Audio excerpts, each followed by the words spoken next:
नमस्कार, मैं डॉक्टर एकता थकान स्पिरिचुअल यात्री एकता चैनल पे आप सबका स्वागत करती हूँ।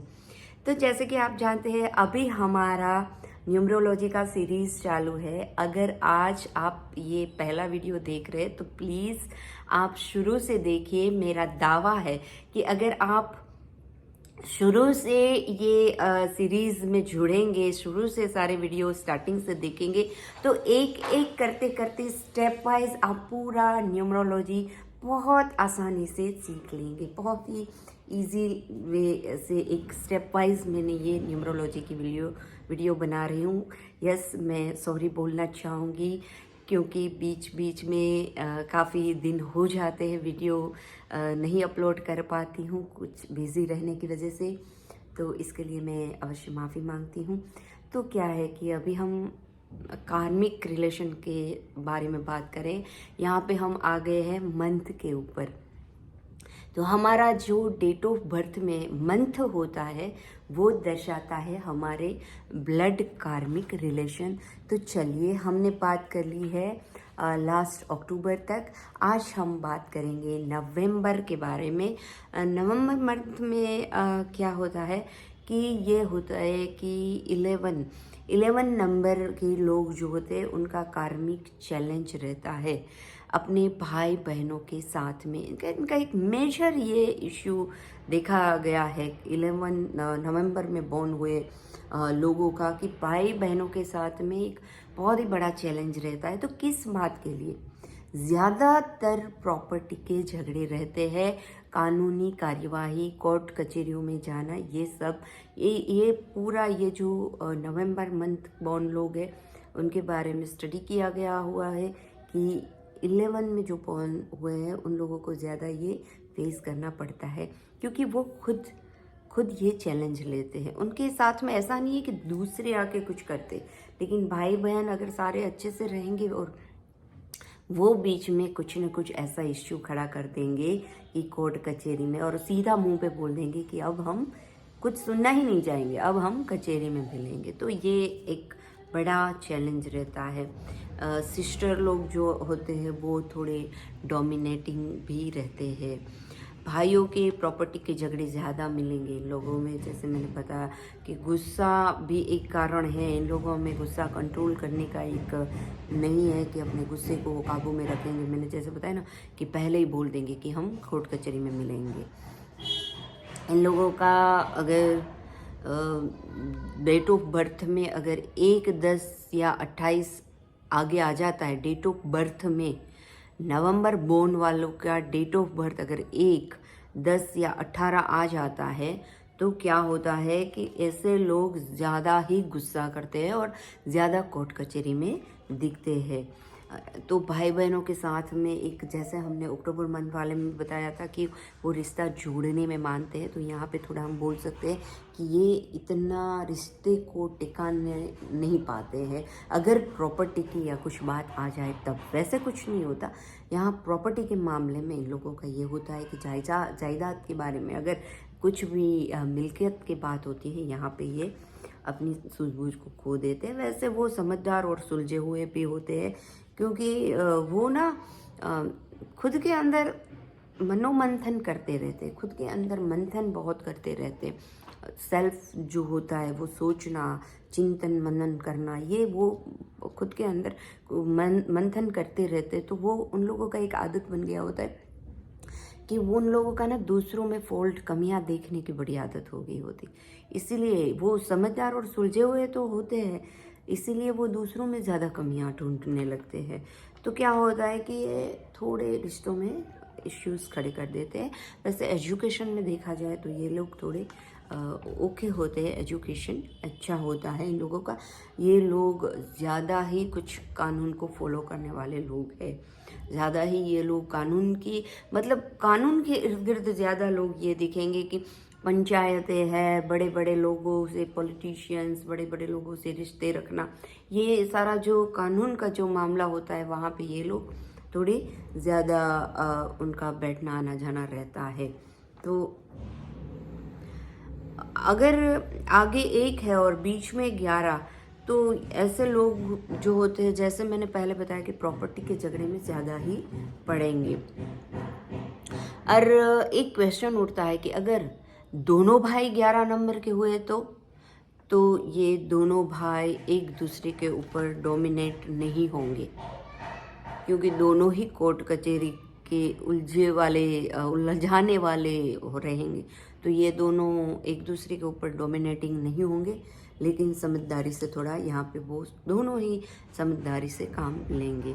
अगर आपके बच्चों के लिए आपको ना एक रेमेडी ये बताना चाहूँगी कि अगर आपके घर में आपका बच्चा अगर नवंबर बोर्न है, 11 नंबर का है आपका बच्चा, तो आपको क्या, एक बच्चा भी आपके, अगर सोच लीजिए 4 बच्चे हैं और एक नवंबर बोर्न है, तो आपको क्या करना है, पहले से ही आपको शुरू से ही, मतलब कि आपकी स्वस्थ है, हेल्दी है, फिर भी आपको क्या करना है कि अपने बच्चों को प्रॉपर्टी में से जिन को जो देना है या आप जो भी करना चाहते हो, आपके लिए बेस्ट रेमेडी है अपनी अगली पीढ़ी के लिए कि वो झगड़े ना करे और प्यार से रहे। तो आपको क्या करना है, विल पावर अपना बना लेना है।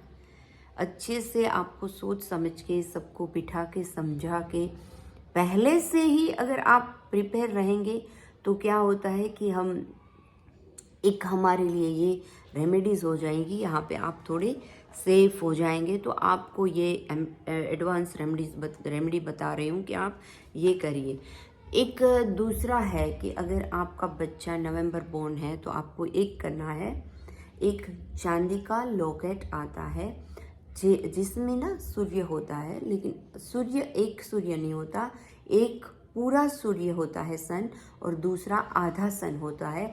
ऐसा एक चांदी का जो लॉकेट आता है, वो लॉकेट आपको बच्चे को चांदी की चेन में या आपको लाल धागे में पहना देना है, सोने की चेन में भी पहना सकते हैं। तो आपको क्या करना है कि वो आपको जो अलग टाइप से सूर्य आता है चांदी का, वो लॉकेट आपको बच्चे को पहना देना है।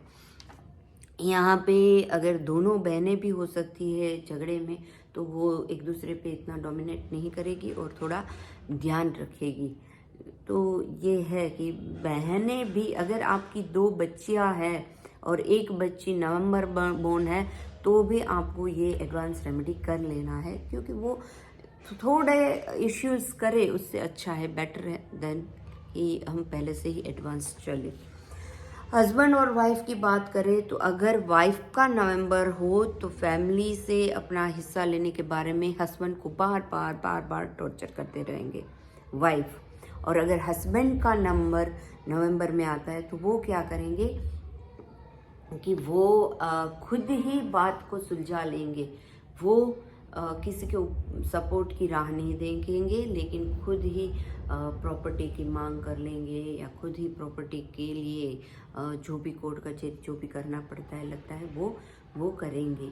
तो यहाँ पे ये बात रहेगी कि अगर वाइफ का नंबर है तो वो बोलती रहेगी कि अगर पिताजी से लेने हैं या भाइयों से लेने हैं तो आप कुछ करिए, आप कानून का सहारा लीजिए, आप कुछ करिए कि आप प्रॉपर्टी में अपना हिस्सा मांगिए। ऐसे वो इस बात को लेके थोड़ा लड़ाई झगड़ा घर में करती रहेगी या पति के ऊपर डोमिनेट होती रहेंगी। लेकिन अगर पति का नंबर है तो वो अपनी लड़ाई खुद लड़ लेगा। उस वजह से घर में कोई इश्यूज, अपनी पर्सनल लाइफ में कोई इश्यूज नहीं होंगे। हस्बैंड वाइफ की आपसी रिश्ते की बात करें तो वो लोग सीधे सिंपल नहीं रहेंगे, जिगजैग वाली लाइफ रहेंगी। हस्बैंड लाइफ का दोनों का छोटा मोटा कुछ न कुछ बिना मतलब का, यानी कि ऐसे ही जैसे अभी मैंने बताया कि प्रॉपर्टी का या कुछ इश्यूज रहेगा तो वाइफ थोड़ा हस्बैंड को परेशान करती रहेगी, इस वजह से झगड़े बगड़े होते रहेंगे। तो ये थोड़ा यहाँ पे ध्यान रखने वाली बात है कि ये लोग दूसरों को लेकर, दूसरों की बातों को लेकर ही थोड़ा इनके अंदर अनबन सा होता रहेगा। बच्चों के साथ ज़्यादा एजुकेशन को लेकर प्रॉब्लम नहीं होगी। अगर आपके नवंबर मंथ बच्चे हैं तो वो एजुकेशन को लेकर आपको परेशान नहीं करेंगे। माता पिता के साथ बच्चों का रिश्ता हम बोल सकते हैं कि 60% अच्छा रहेगा। और वो भी बच्चों की 35 की एज के बाद झगड़े शुरू होंगे, तो यहाँ पे भी एक बात समझ लेने वाली बात है। अभी मैंने जैसे बताया कि अगर आप पहले ही आपका बच्चा 30-35 का हो, 25 से ऊपर का हो, उससे पहले आपको वहाँ पे विल बना लेना है। 30 या 30 प्लस के बाद में घर में ये प्रॉपर्टी को लेके, अलग होने को लेके, मुझे मेरा हिस्सा दे दो, ऐसा ये सारे झगड़े शुरू होंगे। जब तक बच्चा 30 साल का है, बेटा बेटी जो भी है, वो क्या करेंगे, तब तक अपने परिवार को सही करना, ये वो सब चलाते रहेंगे। लेकिन 30 के बाद वो अपने फैमिली को लेके ज़्यादा सीरियस हो जाएंगे, प्रॉपर्टी को लेके सीरियस हो जाएंगे, और वो घर में झगड़े शुरू हो जाएंगे। इसीलिए फिर से एक बार कह रही हूँ कि एडवांस में अपना विल पावर बना लेना ज़रूरी है। कार्मिक रिश्तों की अगर बात करें तो इन लोगों का 50% ही अच्छे रिश्ते रहने का चांस रहेगा। बातचीत ये क्या है कि बातचीत से अगर आप जितना सुलझा सकते हो, इन लोगों को मना सकते हो, इतना मनाओ। इनके साथ में कोर्ट कचहरी के झगड़ों में बिल्कुल पड़ना नहीं चाहिए। हो सके उतना उनके मन में, नवंबर मंथ के मन में कहीं ना कहीं एक एज के बाद में ये प्रॉपर्टी को लेके मन में आएगा ही आएगा। तो आपको क्या करना है, एडवांस में ही ये प्रश्न ही खड़ा ना हो, इसलिए आपको पहले से ही इनका तैयारी कर देना है। ऐसे जो नवंबर मंथ बोर्न है, उनको बिठा के आप उनको आराम से अगर समझाएंगे और उनके तरीके से जाएंगे, पहले से ही जाएंगे, आप समझाएंगे, तो क्या होगा कि वो उनको पहले से ही अगर प्रॉपर्टी का कुछ हिस्सा मिल जाएगा, कुछ दे दिया जाएगा, तो वो ज़्यादा लफड़े में नहीं पड़ेंगे और परेशान भी नहीं करेंगे। नवंबर का बच्चा होता है, वो कमिटमेंट की बात करेगा ही करेगा। तो ऐसा है कि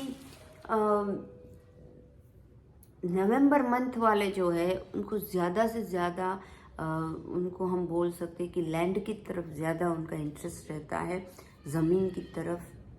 मतलब जो भी प्रॉपर्टीज़ है, जो भी हमारी फाइनेंशियली जो भी कंडीशन है, उसमें जो उनका बनता है, अगर पहले से उनको दे दी जाए या तो उनके साथ ये बात कर ली जाए कि आपको आपका इस समय आने पर मिल जाएगा, तो वो ज़्यादा सोचेंगे नहीं उस बारे में, इसलिए झगड़े ज़्यादा क्रिएट नहीं करेंगे।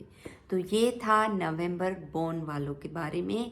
नवंबर मंथ में अगर आपका के घर में बच्चा है या तो आप खुद नवंबर मंथ में बोर्न है, तो आपको ये सारी चीज़ों का ध्यान रख के चलना है। देखिए दोस्तों, न्यूमरोलॉजी जो होता है वो पहले वीडियो में ही मैंने बताया था कि न्यूमरोलॉजी हमें एडवांस हमारे माइंड को तैयार कर देता है कि हमारा ऐसा हो सकता है। हमारी सारी जो संभावनाएं है, वो पॉसिबिलिटीज़ को दर्शाता है। इसलिए हमें न्यूमरोलॉजी को, अभी अगर आपके घर में कोई नवंबर बच्चा है और 25-30 साल का है, बट कोई बात नहीं कर रहा है ऐसा प्रॉपर्टी को लेके, कभी कोई नहीं, वो तो बिल्कुल बिंदास है, तो ये सोच के मत बैठ जाइए कि भाई ये वीडियो में जो बताया गया है वो गलत है। वो संभावना है, वो कभी न कभी हो सकता है। मतलब वो किसी भी एज के पड़ाव में हो सकता है, कभी भी हो सकता है। तो अपने माइंड को ये सेट रखिए। न्यूमरोलॉजी 80% हमें रिजल्ट देता है अगर हम एडवांस, न्यूमरोलॉजी में रेमेडीज़ ही यही है कि वो हमें एडवांस में बता देता है। अगर हम समझे तो एडवांस में हमें सब पता है कि ये जो बंदा है अभी जो ऐसा दिख रहा है, कभी भी ऐसा कर सकता है, तो हम उनके साथ में कैसे चले। सही है ना? तो ये ध्यान रखना है। तो चलिए, आज के लिए इतना ही। बहुत बहुत आपका प्यार मिल रहा है, आशीर्वाद मिल रहा है, तो आपका बहुत बहुत शुक्रिया। एक बार फिर से रिक्वेस्ट करना चाहूँगी कि आप इस चैनल को आगे ले जाइए, जितना हो सके उतना सबके साथ में शेयर करिए, ताकि सबको इस चैनल का लाभ मिले। और मेरे मन का जो ये चैनल चालू करने का मेरा जो इंटेंशन है वो सफल हो, कि जो लोग नहीं कर पाते हैं ऐसे कोर्सेज फीस देकर के, तो वो ये आसानी से घर बैठ के करें। और अगर आपके कोई प्रश्न है, कुछ भी है, तो आप अवश्य कमेंट बॉक्स में मुझे बता सकते हैं, मुझे पूछ सकते हैं। मैं अपने टाइम के हिसाब से जवाब अवश्य ही दूंगी। तो आपका बहुत बहुत शुक्रिया, धन्यवाद।